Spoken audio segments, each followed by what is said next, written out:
We will look out for our interest by regulating the internet as a public utility. Trust us. What's up guys, I'm Maze and I want to talk about net neutrality. For those of you who don't know what net neutrality is about, it's simply something that says that internet has and can only be used as a utility, meaning equally for everyone, and cannot be used as a tool. You see, right now, I guess is a problem in America, in the USA, but it could potentially go to other places as well. And here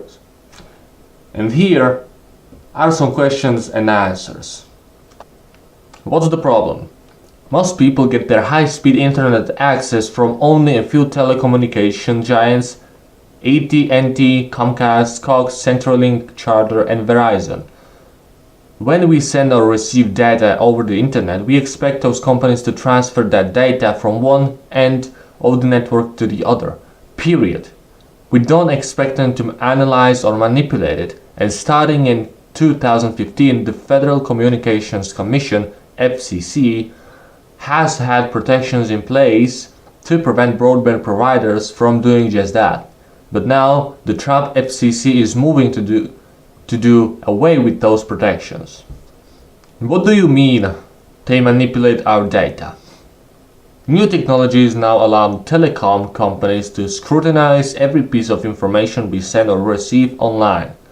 Websites, email, videos, internet phone calls, or data generated by games or social networks. And they can program the computers that route that information to interfere with the data flow by slowing down or blocking traffic and communicators that they don't like and speeding up traffic they do like, or that pays them extra for that privilege.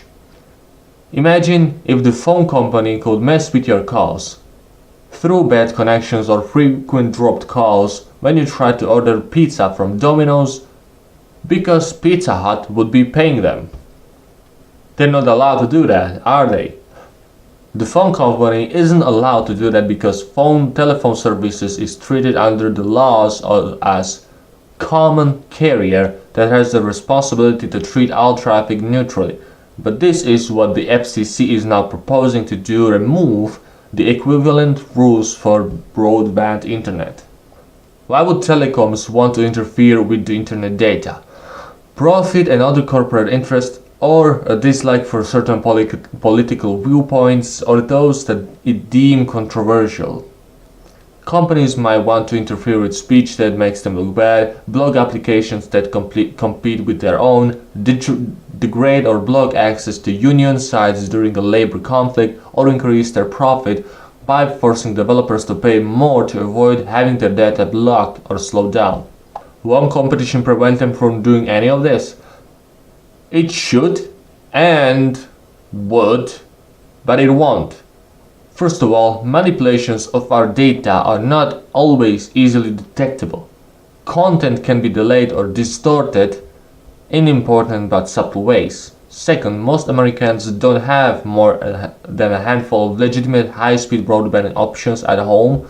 The vast majority have only one or two. It costs many billions to build a big high-speed broadband service, so the barriers to entry to the marketplace are high, and there are very many of them.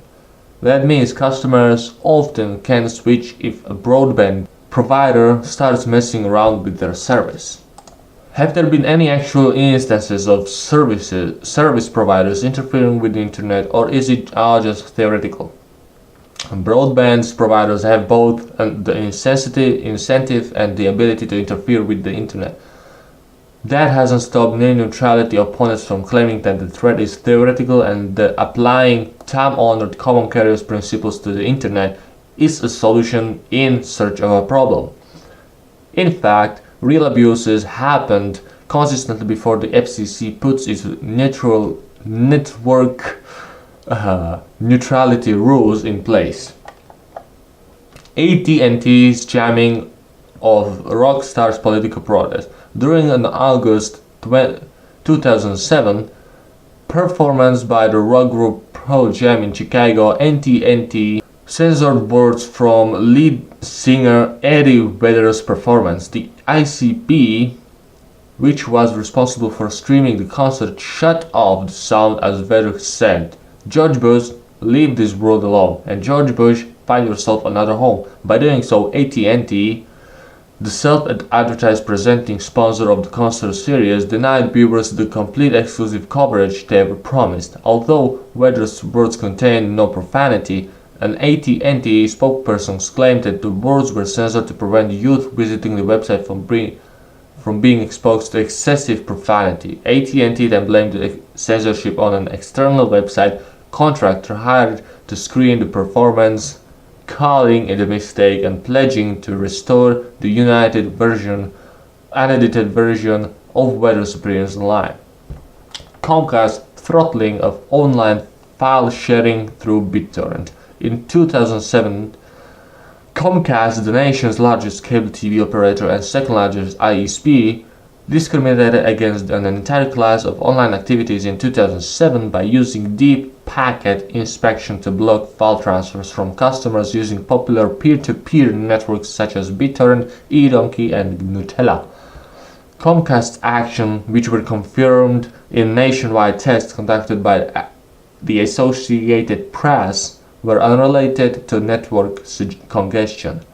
Since the blocking took place at times when the network was not congested, Comcast blocked applications that are often used to trade videos, pirated content, but allow much legitimate content. Critics noted that Comcast hopes to sell online video itself.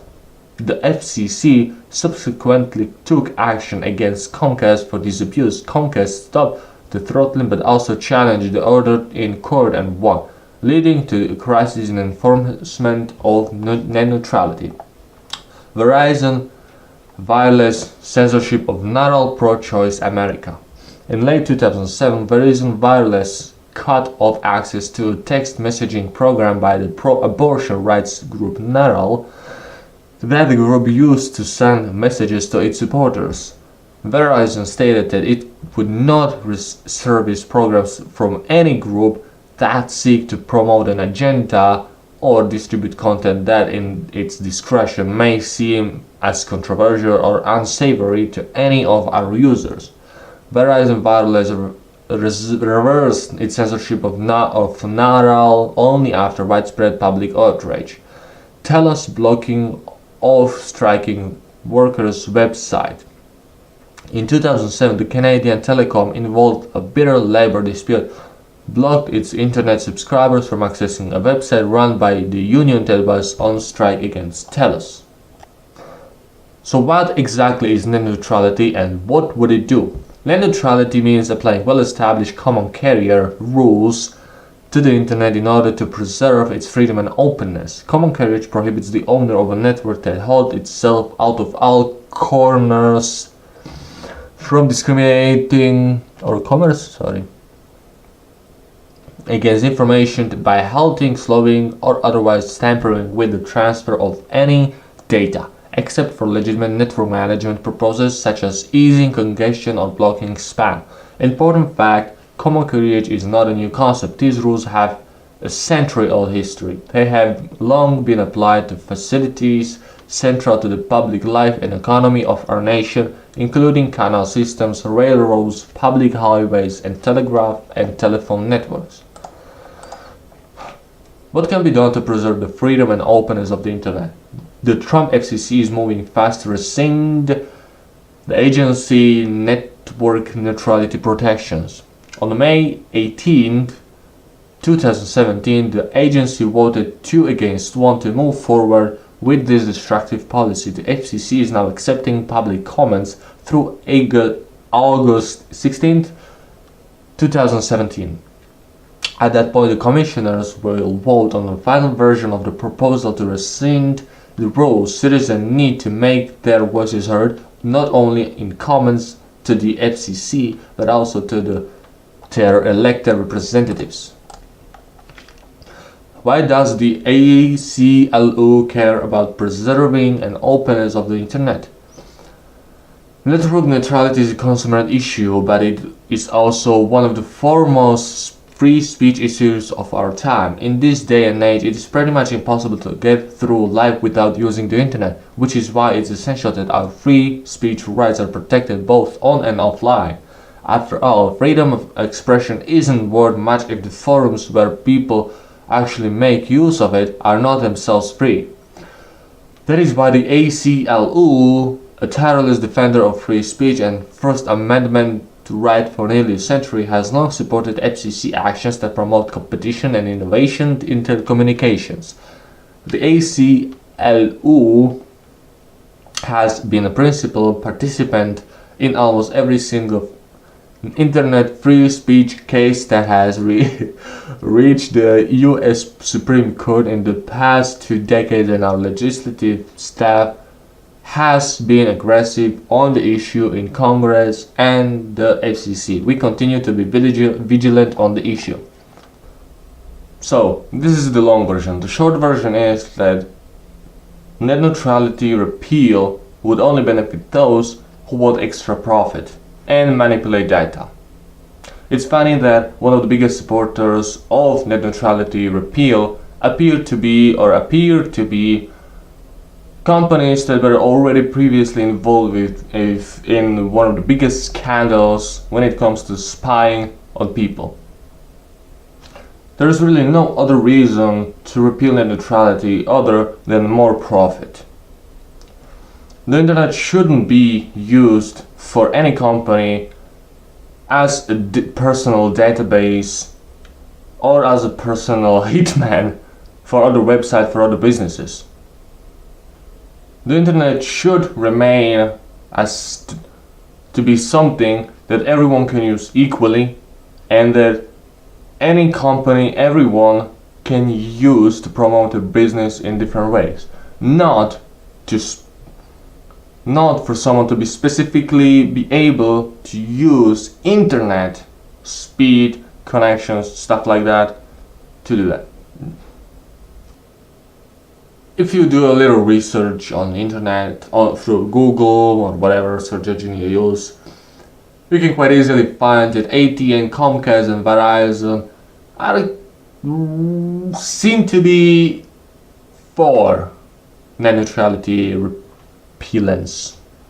The thing is with rules and laws, they are not meant for those who would not do bad things. They are for those who would do them. The internet right now is free. You can use it, he can use it, he can use it. Anyone and everyone can use it equally, well, if he has the access to it.